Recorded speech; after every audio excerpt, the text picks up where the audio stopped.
That was a really, really tough situation. It was really disappointing because I feel like she taught us better than that.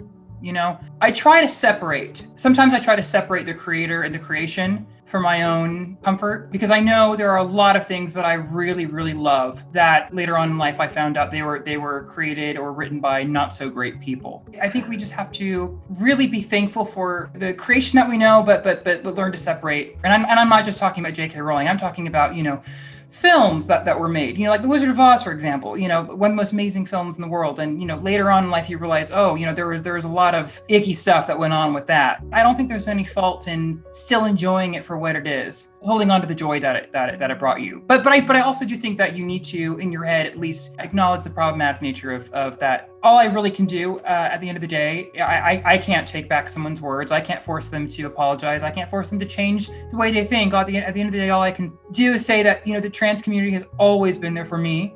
They've had my back from day one, and I will have their back for as long as I live. And they will always have an ally and a friend in me. The Tale of Magic series, I'd say, is very much an allegory for oppression and discrimination and fighting for acceptance. I started writing A Tale of Witchcraft fall of last year. And that's when I decided that I was going to write a book about fear and hate and mental health. I had no idea last year how that those topics could possibly become more relevant today than they already were. There are definitely parallels to the KKK with the Righteous Brotherhood in A Tale of Witchcraft. In fact, there were even more parallels in my first draft. And my editor was like, maybe we take this out. Maybe we take this out. Maybe we take that out.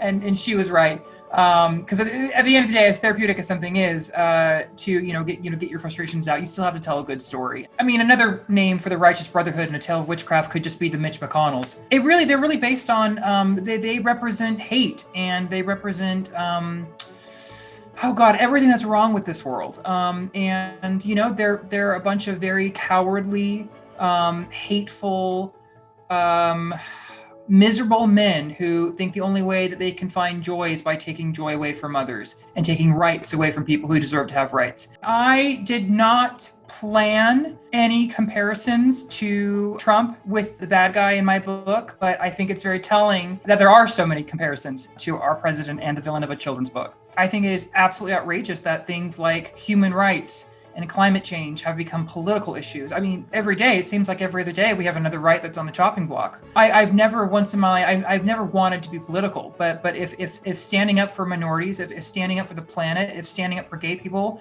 makes me political, then so be it, because I'm gonna fight for that until I die.